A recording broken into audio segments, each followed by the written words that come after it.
Hi guys! Nandito ako sa flea market dito sa Stockton.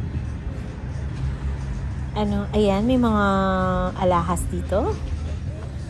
And ayan, ewan ko kung ano yon. Nagahay yung guy. Pero may mga damit din. Ang daming tao.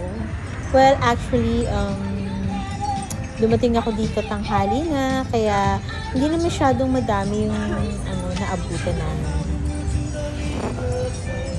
Ayan, may mga alahas. Ewan ko, tingnan natin kung ano pa yung nandito. Maniningin-ningin lang ako. Ayan, may mga meat and sausage yan, guys. Ayan. Diba? Parang yan lang ang nakita ko mga ulam mga food na nakita ko. Kasi, anong oras na ngayon? 11 something. So, parang ubos na talaga yung mga pagkain. So, tingnan natin kung ano pa ang ating maaabutan dito sa kabilang side. Ayan, Simos. I don't know what Simos.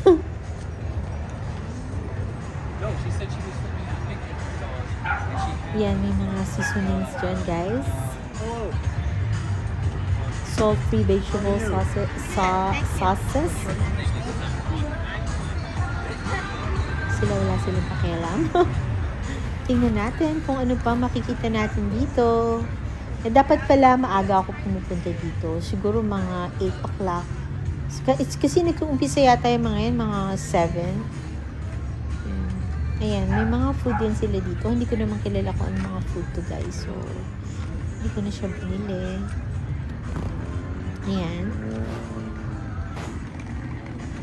Ayan. At napakainit, guys, dito. Nakapayong ako. Kasi sobrang init. Tumitingin yung mga tao kasi nakapayong ako. Parang sa Pilipinas lang, At ito, marami pa mga fruits, guys. May mga peaches, nectarine. So, ayan, mga prutas lang naabutan natin. Yung mga tomatoes, cucumbers. Maganda lang pumunta talaga dito. Ayan ang mga gulay, guys. Pag mamimili kayo ng mga gulay, talagang mura siya, guys. Kaysa pupunta kayo sa department stores. Promise. Ayan. Mga carrots, mga onion, zucchini. Ayan lang ang naabutan natin. Marami pa rin mga gulay. Ayan, ang daming tao.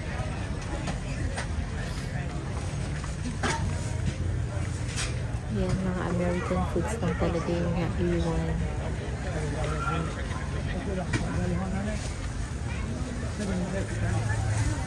Yan, daming din ng putas, guys. Yan, may mga plants din. Kung gusto nyo rin yung mga plants, meron din sila mga plants. Iba't ibang klase ng halaman. Ayan, pinagpipilian nila ang watermelon. Ang daming watermelon.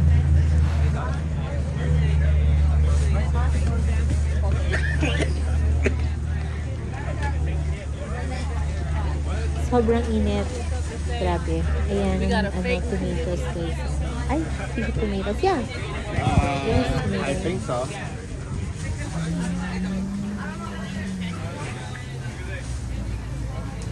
Ang dami pang prutas. Ayan, may mga plum, nectarine, mga grapes. Ayan, mga chiles, bell pepper. Ayan, my favorite, kamatis.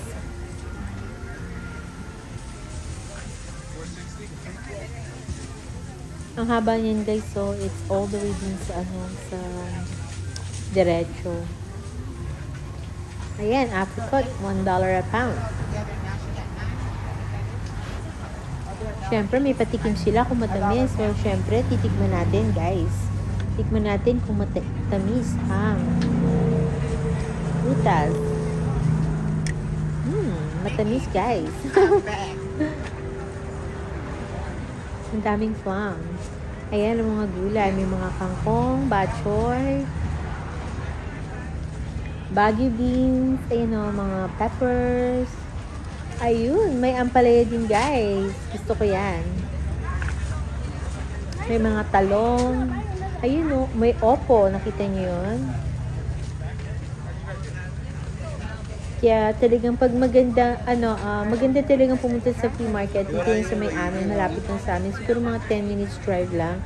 Yung mga prutas talaga ang magandang bilhin sa flea market, guys. Mga fresh at mga mura talaga kaysa pupunta kayo sa supermarket. Minsan meron silang mga cooked food talaga dyan. Hindi ko lang talaga naabutan. Kasi, ayun guys, oh, may mga opo, eggplant. Kasi late na akong dumating. Namiss ko yung mga barbecue, mga cooked food nila, mga chili. Dami pang gulay na natira. Ayan, squash, yellow squash, zucchini, pang gisa-gisa. Yan ang mga tomatoes guys, really fresh talaga. Mga fresh talaga sila. Empty na yung ibang mga boxes. Si late na. Ang dami pa rin tao. Yan, balik na tayo kasi sobrang init. May information dyan. Kung sino magtanong-tanong, pwede tayo magtanong. Balik na tayo kasi it's really hot, guys. Ayan, may strawberries pang natitira. Ayan, ito alam ko magkano yan. Ayoko magtanong. Ayan, empty na yung mga box nila kasi ubos na talaga. Ayan, may nitira pa na blueberries.